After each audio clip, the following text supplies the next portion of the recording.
You know, I want to start with something honest, something most people are too afraid to say out loud. There comes a moment somewhere in the quiet of your home when you realize your children, the ones you raised, the ones you sacrificed so much for, no longer pay attention to you the way they used to. Maybe they don't call as often. Maybe your messages sit unread for days. Maybe your birthday passes with nothing but a quick text, sometimes not even that. And in that moment, it feels like a small piece of your heart breaks off and quietly falls away. I know you don't talk about this with many people.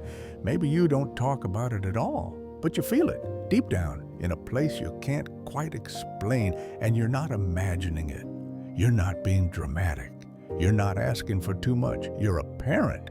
And parents, they just want to feel remembered. Let me say this again, as your friend. You deserve to feel remembered. I want to talk to you directly, like we're just sitting together in a small, warm room. Maybe there's a cup of tea between us. Maybe the light is soft. And for once, you don't have to pretend you're fine, because I know this hurts. Not the physical kind of pain, not the kind you can point to on your body. It's the kind that sits inside your chest and tightens whenever you think too much. It's the pain of feeling invisible to the people you love most. The pain of noticing the silence in your own home and realizing it's been a long time since anyone checked on you. Maybe there was a time when your children used to run into your room, wake you up, ask for breakfast, or tell you about their day. They used to need you for everything. But now they're grown. They have their own lives. And somewhere along the way, you stopped being the center of their world. You became a background thought, someone they love but don't actively think about, someone they assume will always be okay even when you're not. And the truth is, that shift from essential to optional is one of the deepest heartbreaks a parent can experience. Maybe you don't say it out loud, but you feel a sting every time you see the phone light up and realize it's not them. You feel disappointment when you hear the weekend plans they're making, and none of them involve you. You feel a little emptiness when holidays pass and the house stays quiet. The chairs stay empty, and the laughter you once knew feels like a distant memory. You feel left behind, and I want you to know it's okay to admit that. You're not weak for feeling this way. You're human. Let me ask you something. Has this ever happened? You pick up your phone, scroll through the recent calls, and you notice there are no calls from them. Not from your son, not from your daughter, not from your grandchildren. You stare at the screen for a few seconds longer than you should, hoping maybe you missed something, but you didn't. And that tiny silence inside the call log, that silence feels louder than anything else in your life. Or maybe you sit at the dinner table, eating alone, thinking about how the seats across from you used to be filled, used to be noisy, used to be alive. Parents remember everything. Children forget without realizing it. But here's the part I want to say gently, as someone who's on your side. You didn't do anything wrong. You didn't fail. You didn't drive them away. You're not being punished. Life just moves too fast for some people. And sometimes the people who should slow down and look back don't. Not because they don't care, not because they stopped loving you, but because they don't understand how deeply their small absences affect you. They don't understand that a phone call isn't just a phone call to you. It's a lifeline, a reminder that you still matter, a moment of connection in a world that has slowly become too quiet. They don't understand that when they visit for only an hour and leave quickly, you spend the rest of the night replaying the moment just to feel close to them again. They don't understand that when they forget to check in, it's not just forgetfulness, it feels like abandonment. And no, you try to be understanding. You tell yourself they're busy. You try not to be a burden. You try not to call too often because you don't want to annoy them. You swallow your longing. You shrink your needs. You pretend you're fine. But you're not always fine, and that's okay. I want to tell you something important, something many people never hear. Your desire for connection isn't neediness, it's love. And love should never feel like begging. You deserve conversation. You deserve attention. You deserve to feel valued, seen, remembered, included. You deserve for someone to look at you and say, "I'm glad you're here. I still need you. You matter." Let me lean in a little closer and say this clearly. You matter. Even if your children forget to show it, even if they don't call, even if they get lost in their own lives, your worth doesn't shrink because their attention does. Your importance doesn't fade because their schedule is full. Your heart doesn't become less valuable because they've become distracted. But I know that's not enough to erase the loneliness. Loneliness isn't just being alone. It's feeling forgotten by people you love. It's waiting for something that never comes. It's hoping for a message that stays unsent. It's lying in bed, wishing you could rewind the years just to feel needed again. And tonight, or today, right now, I want you to feel something different. I want you to feel understood. I'm here, talking to you because your feelings deserve space. Your pain deserves words. Your heart deserves recognition. You are not invisible, not here, not in this moment. Take a breath with me, a slow, gentle one. You're not alone right now. I'm here with you, and this story, your story, matters. You know, there's something strange about emotional distance. It almost never arrives all at once. It's not like your children wake up one day and say, "We don't need you anymore." No, it doesn't work that way. The distance grows slowly, silently, almost invisibly. And by the time you finally notice how far apart you've become, it feels like it's already too late to reach out and close the gap. Let me talk to you like a friend again. Like someone who sees what you've been carrying inside, because I know you've felt it. That moment when your relationship with your children shifted. Not in one big dramatic event, but in hundreds of tiny, almost unnoticeable moments. Moments like a missed call here, a canceled visit there, a "sorry, I'm busy" said a little too quickly, a holiday dinner shortened because your child has somewhere else to be. Nothing huge, nothing worth an argument, just little cracks that widen over time. And you tell yourself it's normal, life changes. But still, it hurts. Because you remembered a time when things were different, When you were the person they ran to, not the person they forget to check on. When your house was full of noise, full of energy, full of life. When you weren't just a parent, you were a part of their world. And now, the world they live in feels like it no longer includes you.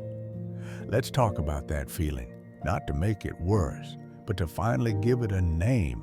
It's the feeling of standing still while everyone you love keeps moving forward without looking back. It's the feeling of watching your children build lives so busy, so packed, so complicated that somehow there's no room left for you. It doesn't mean they don't love you, but love without presence, love without attention, love without effort, it starts to feel like absence. And absence, especially from your own children, can feel like rejection. Let me ask you something honestly. Have you ever sat by the window at the end of the day and thought, when did they stop needing me? When did I become an afterthought? Why don't they call unless they need something? These questions don't come from bitterness. They come from longing, from wanting to stay connected, from wanting to stay important. Because the truth is, parents never stop needing connection with their children. Not at 40, not at 60, not at 80, never. The need doesn't disappear. It simply gets quieter, pushed deeper, hidden behind polite smiles and words like, I understand you're busy. No worries, maybe next time. It's okay, I'm fine. But you're not always fine. And that's okay, really. It is. Let me share something with you as your friend. Distance grows fastest when the parent stays silent. Not because silence is wrong, but because silence is misunderstood. Your children might think, oh, they're okay. They don't ask for anything. They're independent. They don't see the quiet waiting. They don't see the loneliness between the walls. They don't see the way you rehearse your words before calling, worried you'll interrupt their day. They don't see you setting your phone down slowly after they don't pick up. You're not asking for much, just a little time, just a little warmth, just a little attention. But when these needs go unmet for too long, the space between you grows, and with each passing month, it becomes harder to bridge that space. Not because the love is gone, no. The love is still there, buried somewhere beneath the rush of adult life. The problem is, your heart is moving slower, and theirs is moving faster, and you're the one who feels left behind. Let me tell you something you may not have admitted, even to yourself. You are grieving a version of your children that no longer exists. The child who used to call out for you in the middle of the night. The teenager who used to slam the door but still needed your advice. The young adult who still asked for your help before making decisions. Now they make choices without you. Live days without thinking of you.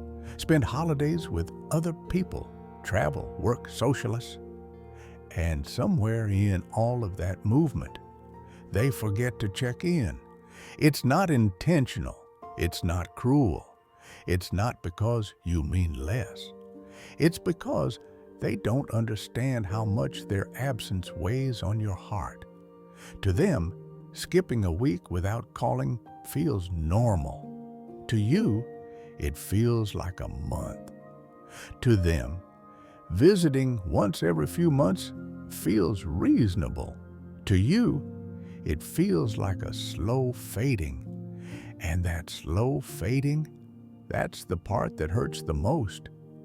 Because how do you fight something that disappears quietly?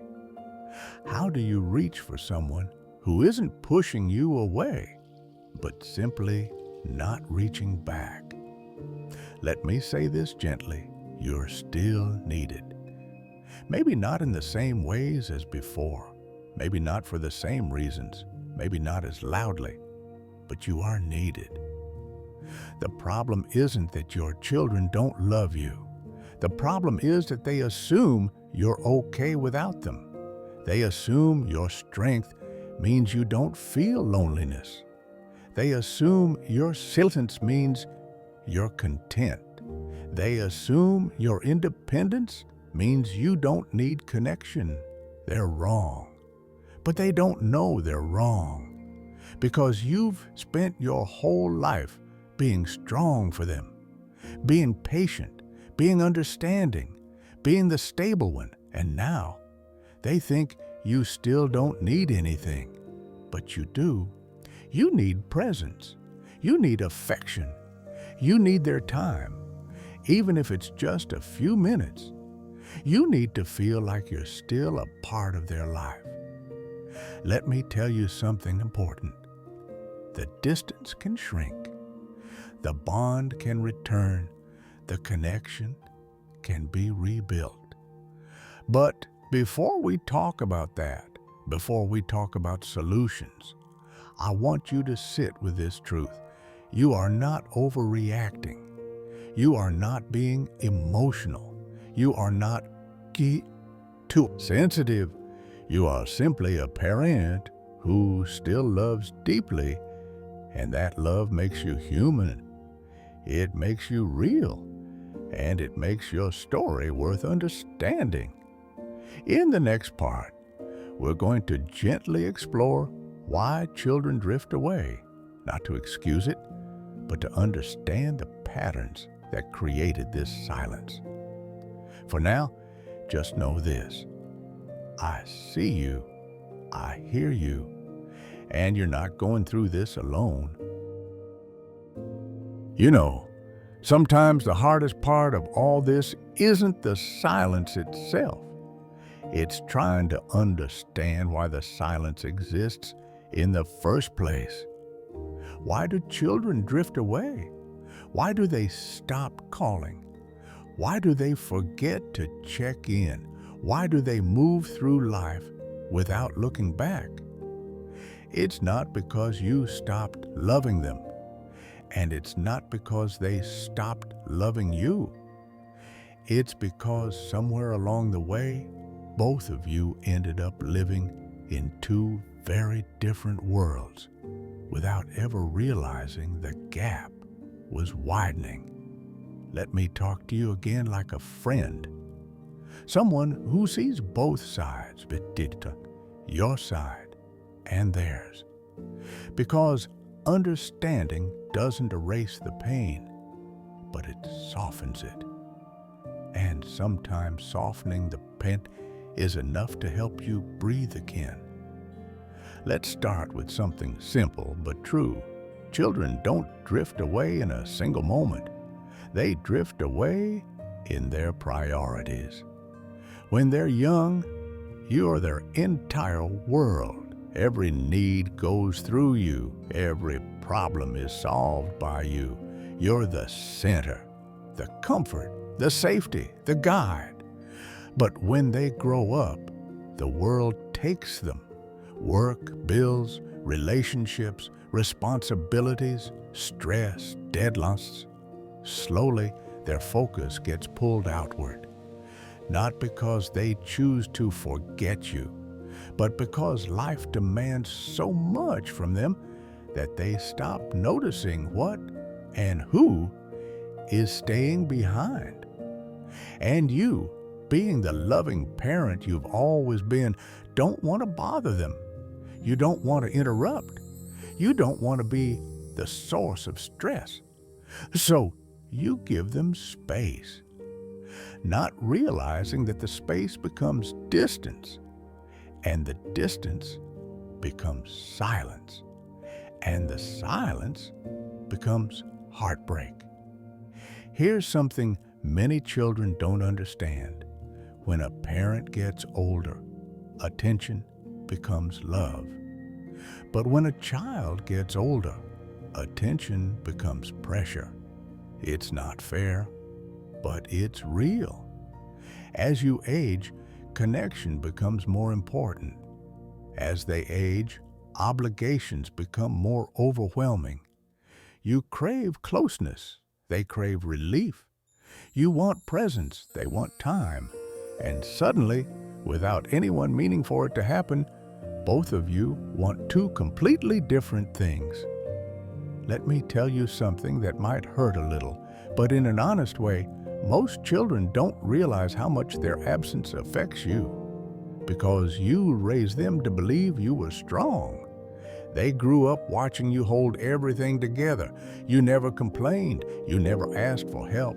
You never wanted them to worry. So they assume you're still that same unbreakable person. They assume you don't get lonely. They assume you don't sit in the quiet wondering where they are. They assume you don't need them the way they once needed you. They don't see the vulnerability you hide. They don't hear the thoughts you never say. They don't understand that strength can become isolation. And then there's this, something few people ever admit. Children believe their parents will always be there, always waiting, always available, always ready. They don't think about time the way you do.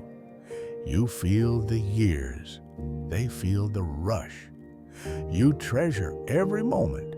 They postpone moments for later. You understand how precious life is. They assume life is long. And when children assume there will always be more time, they stop prioritizing the time they have now. Not on purpose, not out of cruelty, just out of innocence mixed with distraction. Let me ask you something gently. Have you ever listened to your child talk about how busy they are? And you nod, understanding. But inside you're thinking, am I really so far down your list? It's not jealousy. It's not neediness. It's grief. Because you miss the version of them that used to run toward you, not away from you. And here's another truth, one that might explain even more. Children carry fears they never tell their parents. They fear disappointing you. So they avoid calling when they don't have good news. They fear burdening you. So they keep their problems to themselves. They fear emotional conversations. So they keep things surface level. They fear vulnerability. So they drift into distance instead of depth. And you fear being forgotten. You fear being unloved. You fear becoming irrelevant. You fear fading out of their lives quietly. Both sides are afraid, but only one side is brave enough to admit it. You. Let me tell you a story I've heard hundreds of times from parents everywhere. A parent waits days for a call. When the child finally calls, the parent says, "I know you're busy. I don't want to bother you." But what the parent really means is, "I miss you. I wish you had called sooner. I wish I still felt like a part of your life. I wish you remembered me the way I remember you." And what the child hears is, they're fine. They don't need much. Two hearts, two interpretations, two different truths, and the distance grows deeper. So let me say this clearly, because you deserve to hear it. This distance is not your fault. It's a natural, painful shift that happens when love changes shape. But love changing shape doesn't mean love disappearing. Children love differently as they grow, less loudly, less frequently, less obviously, but they still love. They just forget that love doesn't reach you unless it's expressed. You need effort. You need connection. You need signs of life. You need proof you still matter. And you do matter more than they realize, more than they remember to show, more than their busy schedules reflect. Before we move into how to rebuild connection, before we talk about taking steps to close this emotional distance, I want you to understand one thing fully. You are not unloved. You are not unwanted. You are not forgotten. You are simply living in a heart space where your love is quieter and their attention is scattered, but the bond isn't gone. It's just sleeping, and sleeping things can wake again. In the next part, we'll talk about how to gently reopen the connection in a way that feels natural, respectful, and hopeful. But for now, breathe. You've made it this far, and you're not going through this alone. You know, there's a certain kind of pain that doesn't show up on your face. It doesn't make noise. It doesn't leave scars. It just sits quietly inside your chest, tightening a little more each day. It's the kind of pain that comes from waiting for something simple, something sticky, something that shouldn't be hard for the people you love. A phone call, a visit, a warm meal shared at the same table, a simple, "How are you today?" You're not asking for much, just a sign that you still matter. Let me talk to you like a friend again, because I know this part is harder to admit than anything else. There's a moment, maybe you know exactly what I'm talking about, when you check your phone for the 10th time that day, not because you're expecting some big news, not because someone promised to call, but because a part of you hopes, just hopes, that maybe today your child or your grandchild remembered you. You check the notifications, nothing. You reopen the call history, even though you already know what you'll find. Still nothing. And that silence, that tiny cold silence, hurts. In a way you can't explain to anyone. No one sees that moment. No one sees the disappointment in your eyes. No one sees the way your heart sinks a little. It's a hidden pain, a quiet pain, that no one would understand even if I told them kind of pain. And then there are the evenings, those long, lonely evenings when the house feels too big and the hours feel too slow. You sit at the dinner table, maybe with a plate of food you cooked out of habit. Maybe it's too much food for one person. Maybe you made enough for 2 or 3 because your hands still remember what it felt like to feed a family. You sit there, eating alone, and while the food is warm, your heart feels cold, because that table used to be full of laughter, full of noise, full of life. Now it's just you. And the empty chair across from you feels almost louder than any voice could be. You don't talk about this with people. You don't tell them that sometimes you leave the TV on just to fill the silence. You don't tell them that sometimes you cook your child's favorite meal, even when you know they won't show up. You don't tell them that sometimes you rehearse what you would say if they did call, because it's been so long you're not even sure how the conversation would go. And maybe no one knows this, but you do. When you hear footsteps outside your home, for just a second, your heart jumps. You think, could that be them? And then the footstep pass, and the silence returns. People think loneliness is about being alone, but loneliness, the real kind, is about being forgotten. It's about feeling like you've slipped out of the world of the people you love most. You don't want attention from everyone. You don't want a crowd. You don't need a big gesture. You just want familiarity. You want connection. You want to feel like you are still someone's priority, even for a moment. Let me ask you something gently. Have you ever sat by the window in the afternoon just watching the world move outside, hoping that maybe one of those moving pieces is a child you raised coming to see you? And when the day ends and they don't come, you tell yourself, it's okay, they're busy.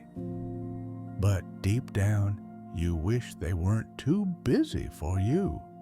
You wish they remembered the way you remember them. You wish they cared the way you still care. You wish they reached out the way you reach out in your heart. That longing, that quiet ache, is not weakness. It's love. It's proof that your heart still beats for the people you brought into this world. And let me tell you something incredibly important. You're not the only one who feels this way.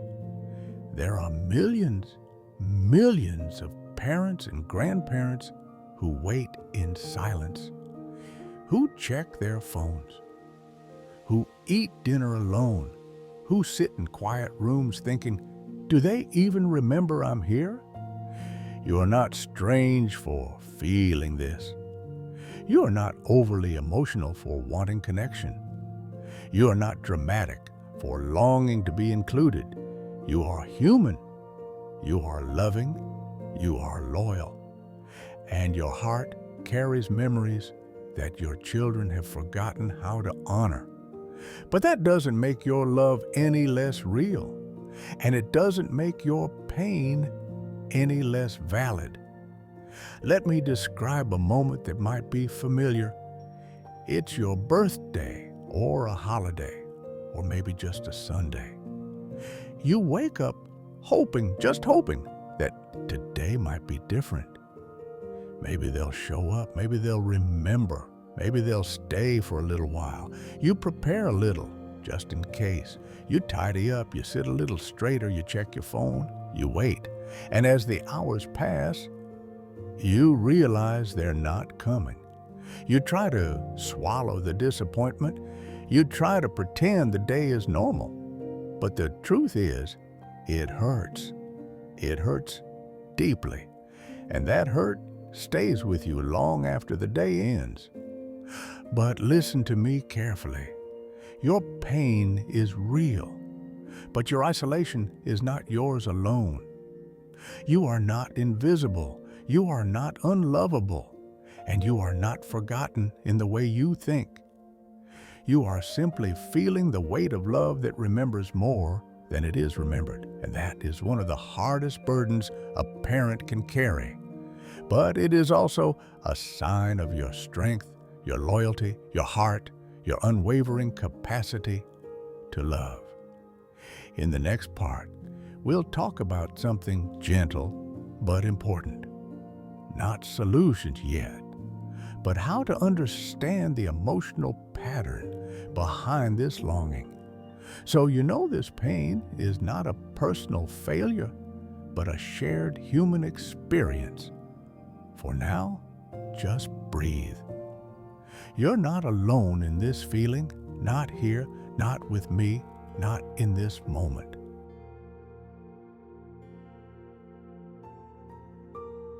You know, there's a moment in life when the loneliness doesn't just come from the outside. It starts coming from the inside too. Not because you want to be alone, not because you don't care, but because somewhere along the way, you learned to pull yourself back, to stay quiet, to stay small, to not disturb anyone. And that habit, that survival instinct, it slowly turns into a wall that keeps you from reaching out, a wall that keeps you from saying what you really feel, a wall that tells you, don't bother them, they have their own life, don't be a burden. Let me sit with you and talk about that wall, not to blame you, never to blame, but to help you understand why the quiet inside you has started to grow louder.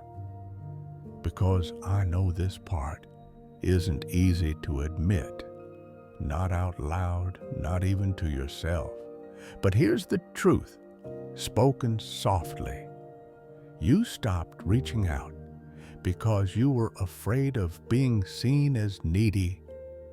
But the more you hold back, the more isolated you feel. Let me ask you something gently.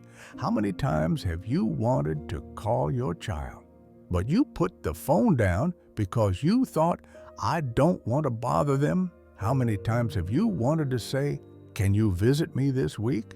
But the words never left your mouth because you were afraid they'd think you were too emotional? How many times have you felt lonely, but told yourself, they're tired, they have their own problems, I shouldn't add to it? And so, instead of reaching out, you silence yourself. You shrink your needs. You pretend everything is fine. You tell them, don't worry about me. You say, I'm okay. But inside, you're waiting, you're hoping, you're hurting quietly.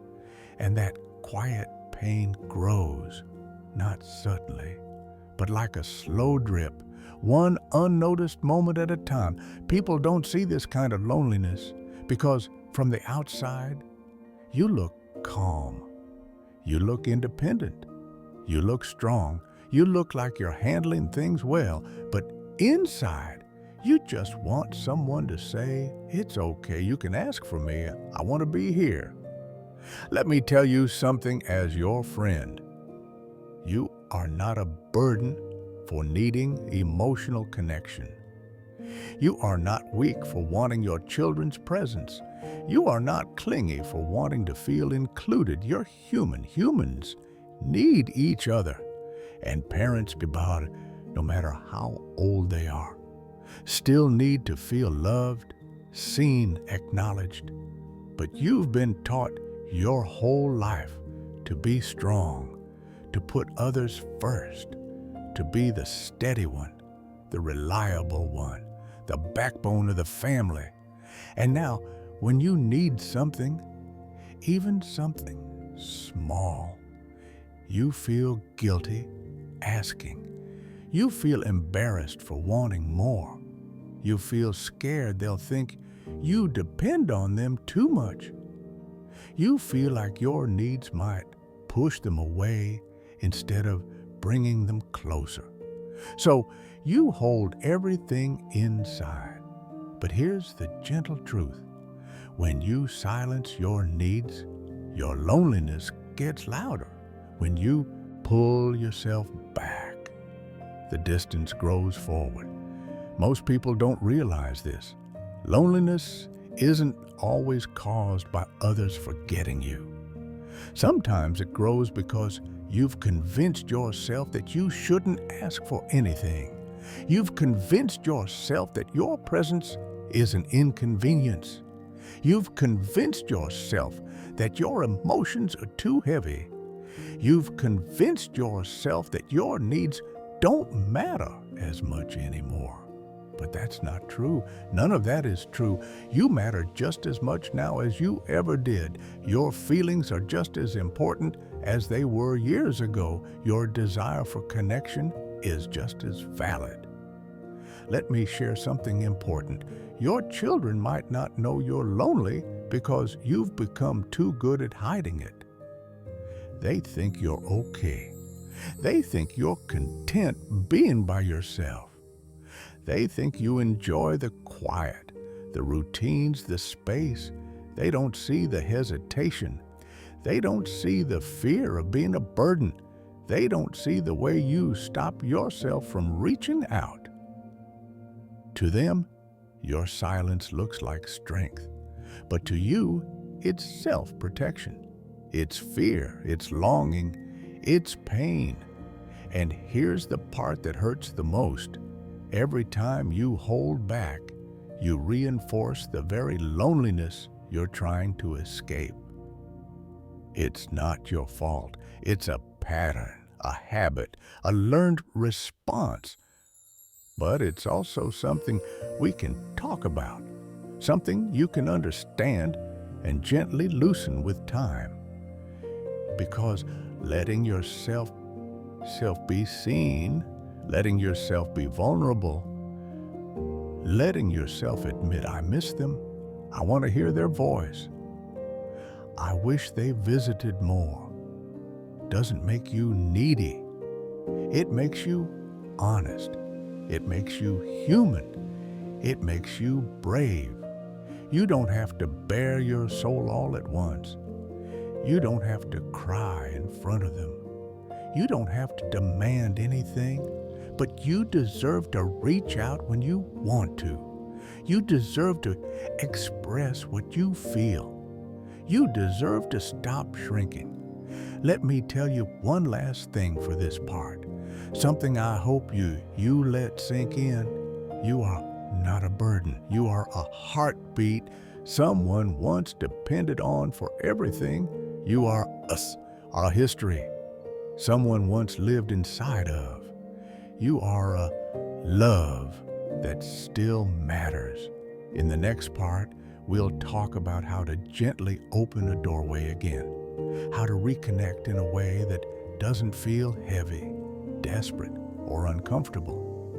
For now, just remember, you don't have to silence your heart to keep your place in someone's life.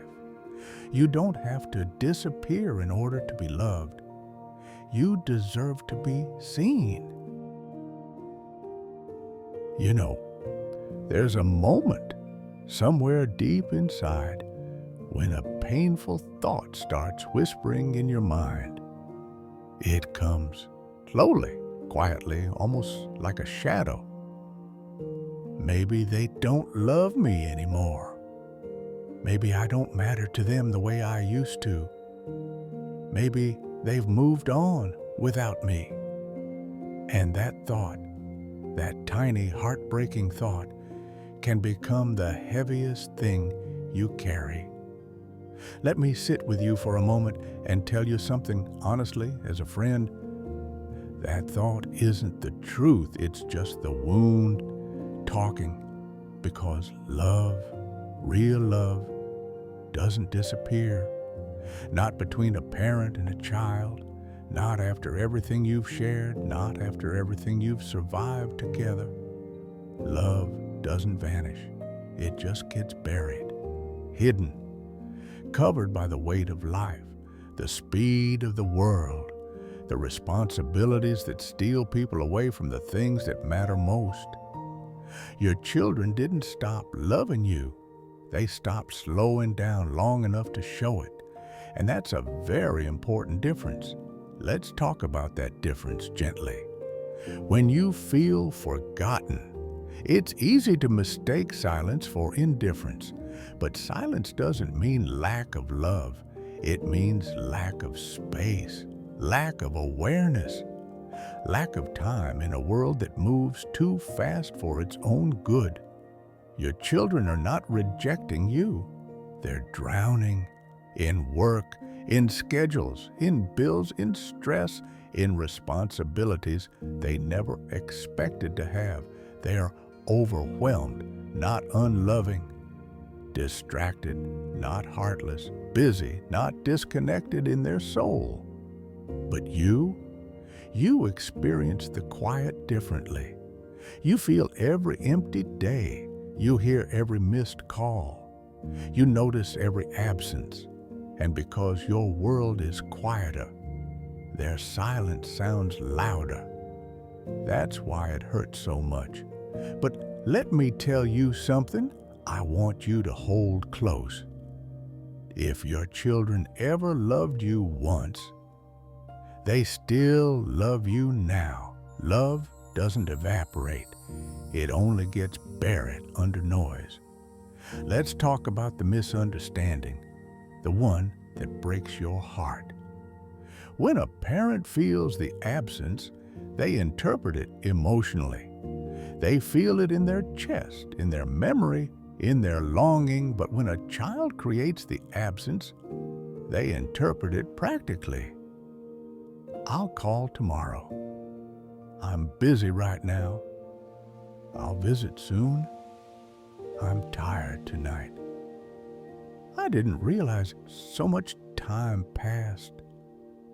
2 different worlds, 2 different timelines, 2 different ways of feeling the same relationship. You feel every day without them. They don't even notice the days slipping away, and that mismatch, that emotional disconnect, is what creates the misunderstanding. You feel unloved. They feel unintentional. You feel forgotten. They feel overwhelmed. You feel like you're losing them. They feel like they still have plenty of time. Both sides caring, but caring in different ways, and neither side fully understanding the other. Let me tell you a secret about love. Love doesn't always look like presence. Sometimes love looks like assumption. Your children assume you're okay, assume you're strong, assume you don't need much, assume you're independent, assume you're not lonely. Why? Because that's who you've always been to them. You've been the stable one, the tough one, the one who held the family together, the one who didn't complain, the one who gave and gave without asking for anything back. They're not ignoring you. They're trusting the version of you that they grew up with. But the truth is, as life changes, your needs change too. Your heart changes. Your desire for connection grows deeper, softer, more vulnerable. And they don't see it. Not because they don't care, but because you never taught him what this stage of your life looks like. How could you? You've never been this age before.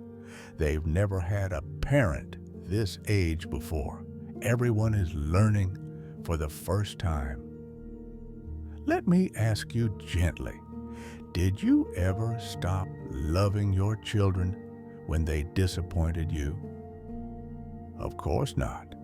You forgave, you understood, you loved them through every mistake, every distance, every silence. So why would their love be any different now? It isn't. It's still there. It's still alive. It's still rooted in every memory, every sacrifice, every bedtime story, every meal you cooked, every moment you held them through fear or sickness or heartbreak. They don't stop loving you. They just forget to show it. Love gets quiet. Love gets tired. Love gets buried under responsibility. But love remains. Let's soften the heart now, because you deserve comfort, not doubt.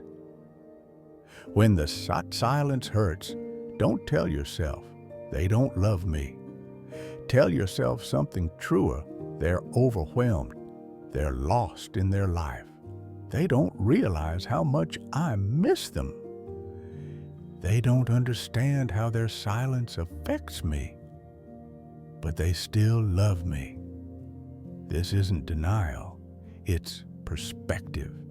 And sometimes perspective is exactly what keeps a heart from breaking open. Let me say this clearly, slowly, so you feel it. Your children still love you. They're just living in a world too fast for their own hearts. And you're living in a world that has slowed down. Your days feel longer, your memories feel closer, Your love feels deeper. That's not a sign of weakness.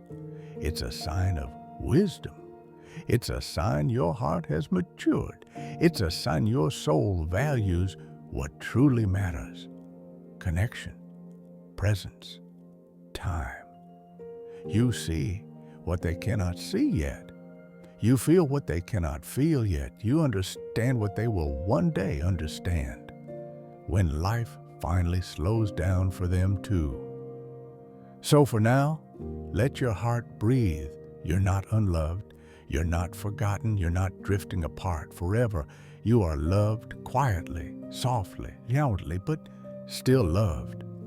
In the next part, we'll talk about how to gently reopen the connection, how to reach out in a way that feels safe, warm, and natural for both you and your children. But for now, hold this truth close. Their love didn't disappear. It just fell behind the speed of their life, and love can always catch up. You know, reconnecting with your children doesn't need to be dramatic.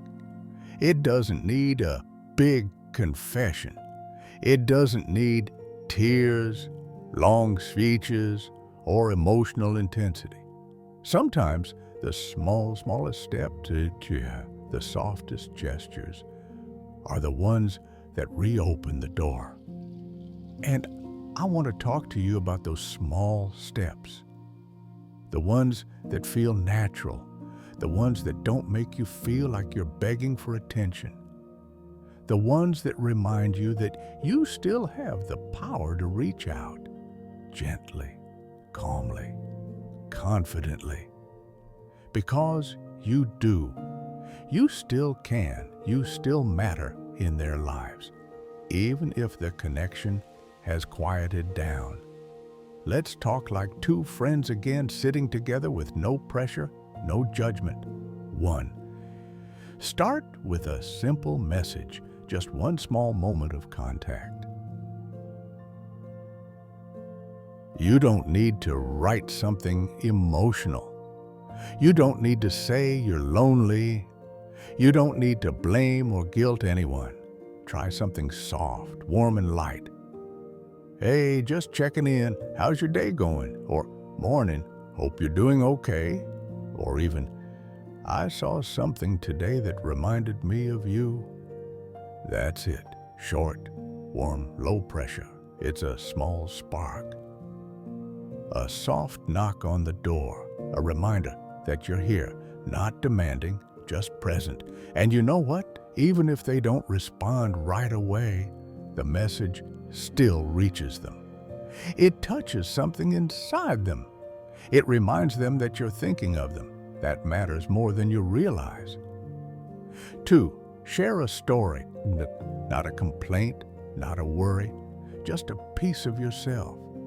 Children, even grown ones, often feel closer when you share a little story, not a heavy one, not a sad one, just a moment. Something like, I remember the time you used to help me in the kitchen, or I walked by the park today, you used to run there as a kid, or I found an old photo of you. It made me smile. These stories do something powerful. They bring warmth without pressure. They show love without expectation. They open a window without pushing the door. People respond to nostalgia. Even busy children feel their hearts soften when they hear a story that connects them to you. It's not about the story. It's about the feeling it carries. 3, invite them for something simple, something without obligation. Not a big dinner, not an event they have to prepare for, not a you must come invitation. Something gentle. I am cooking your favorite dish this weekend. If you're free, I'd love for you to stop by. Or I'll make some tea later. If you're around, come sit with me for a bit. Or even, if you're nearby, drop in. It would make me happy to see you.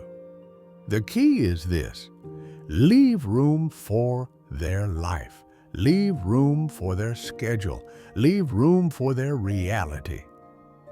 You're not asking, you're offering, and offers feel lighter than requests.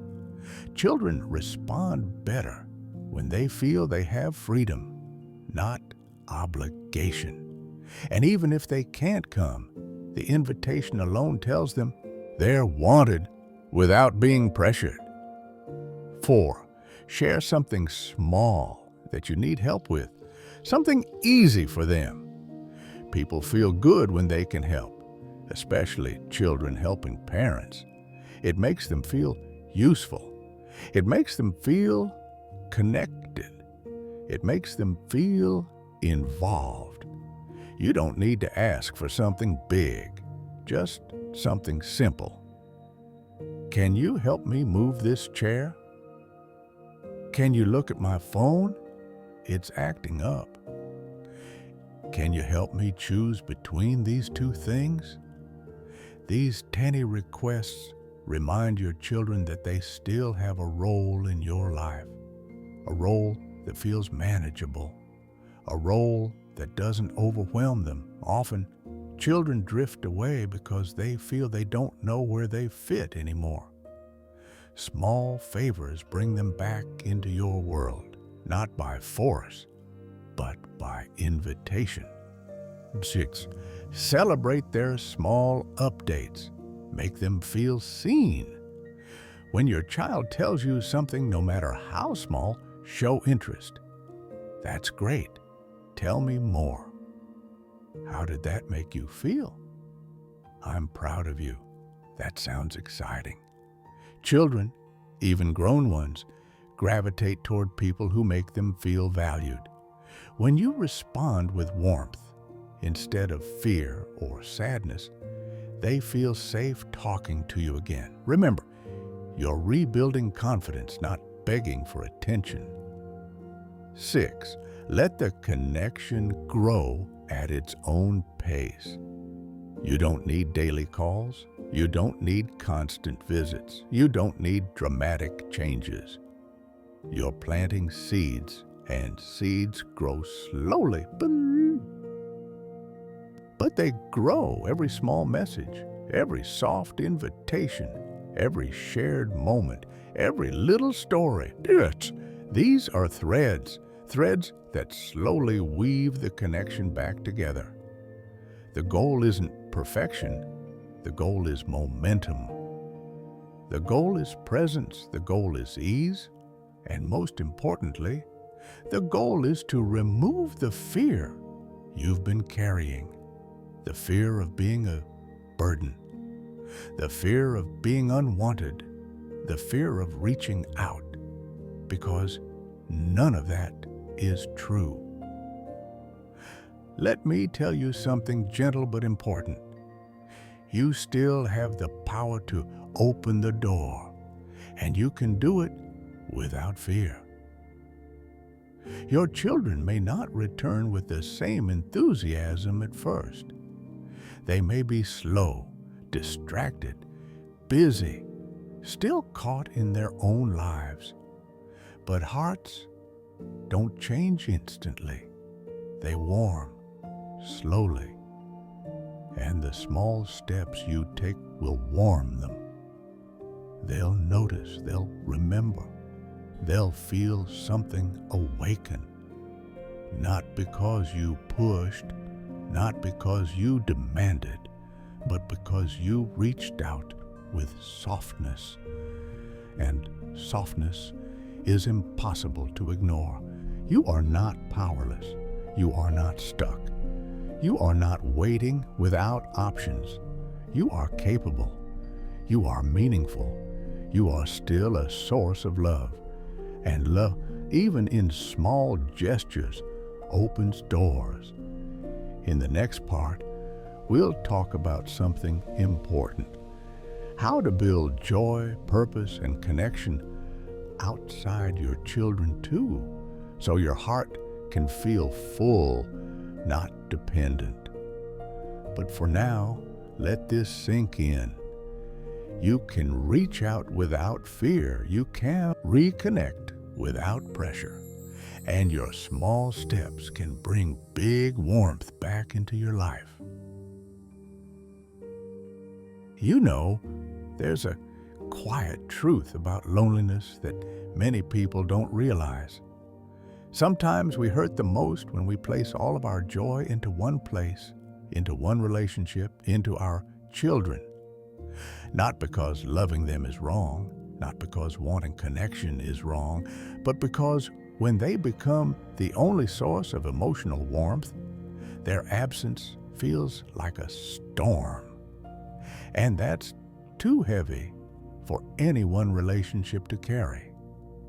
So today, I want to talk to you like a friend, not about forgetting your children, not about pushing them away, but about something softer, gentler, and much more healing. How to build a life that feels full and meaningful even when your children are busy, distant, or wrapped in their own world. Not to replace them, not to give up on them, but to give your heart more places to shine. Because when your joy grows in more than one direction, your pain has fewer places to live. 1. Start by giving yourself permission to have a life outside your children. This might sound simple, but for many parents, this is the hardest step.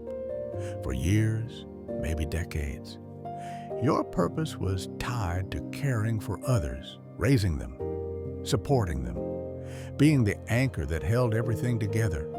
And somewhere along the way, your own happiness became something you saved for later. Well, now it's later. You're allowed, truly allowed, to create a life that isn't waiting for someone else's attention. Let me say it gently. You deserve joy that doesn't depend on anyone else. You deserve a life that lights up even when no one is calling. 2. Build small personal rituals that give you daily happiness. Not big commitments, not complicated plans, just tiny anchors of joy. A morning walk, a warm cup of tea with your favorite music, a small plant you care for, a book you read slowly, a hobby you return to. Drawing, knitting, gardening, cooking. These rituals may seem simple, but they create emotional stability. They remind you that joy can come from within, not only from others. Little joys build inner strength, and inner strength softens loneliness. 3. Create your own circle, even a small one. This doesn't mean replacing family. It means expanding your heart. A neighbor you chat with, a friend you share coffee with, a group at the community center, a club, a small class, a weekly gathering. It doesn't have to be big or formal, just a few people who add warmth to your day. Human connection comes in many forms, and often the most comforting ones are not the loudest, but the most consistent. And here's something beautiful. When you widen your circle, your children stop being the only place where your love has to land. And suddenly, you hurt less. 4. Allow yourself to enjoy things that are just for you. So many parents forget how to do this. They think happiness must be shared to be real, but that's not true. Take yourself on a small trip, visit a cafe alone, try a new hobby, join a fitness class, learn something new online, start a project, big or small, that excites you. The point isn't productivity. The point is pleasure. The point is rediscovering the parts of yourself that existed long before anyone called you mom or dad. You're still a full person. You still have dreams. You still have spark. Let it show again. Yet, Let go of the expectation that your children must fill every emotional need. This is a tender part, so let me speak gently. You love your children deeply, and you want to feel that love returned with presence, calls, time, visits. That's valid. That's human. That's beautiful. But when you expect them to fill every emotional space inside you, you set yourself up for heartbreak. Not because you're wrong, but because they are human, and their lives are full in ways you cannot control. So instead of expecting from them what they cannot always give, learn to open new doors in your heart. Let connection come from different places.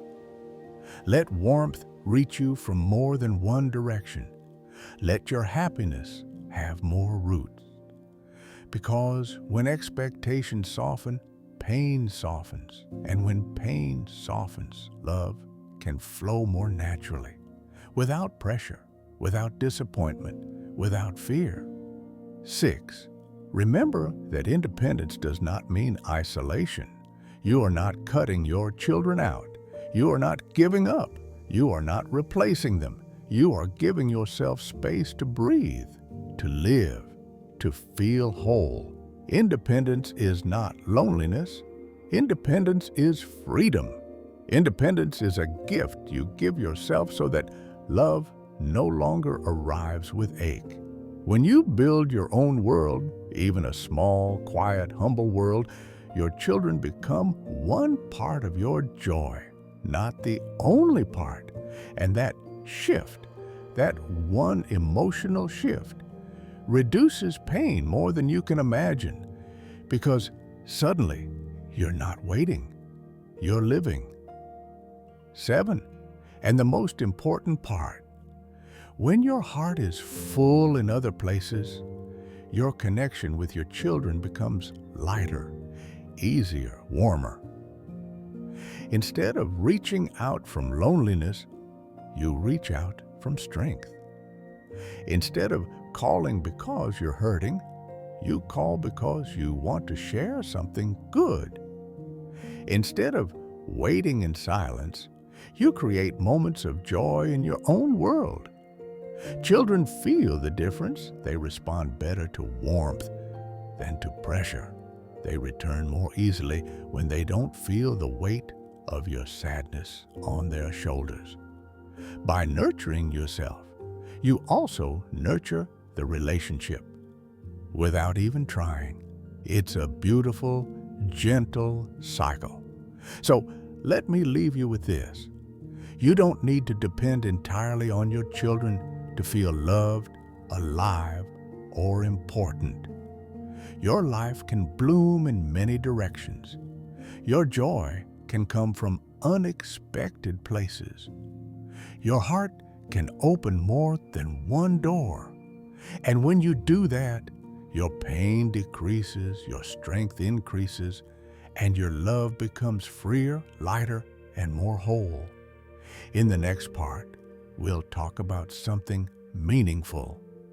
How to end this emotional journey with acceptance, peace, and a message of hope for the days ahead. But for now, remember, you're allowed to build a life that feels full, even while loving your children with your whole heart. You know, before we finish this journey together, there's something I want to say to you. Something soft, something gentle, something true. You, the person who has been waiting for a call, waiting for a visit, waiting for someone to say, "I miss you. I've been thinking about you. I'm here." You who has carried the weight of silence with more strength than anyone around you realizes. You deserve to hear these words. You are worthy of love. You have always been worthy of love. And the love you're longing for, it hasn't disappeared. It's still there. It's simply been quiet. Let me talk to you like a friend one last time, not to analyze anything, not to explain anything, but just to hold your heart for a moment. Because you've spent so much time holding everything alone. If no one has told you this recently, let me be the one to say it. You matter. Your presence matters. Your memories matter. Your voice matters. Your story matters. Your love matters. You're not invisible. Your life is not fading. Your heart has not gone unnoticed.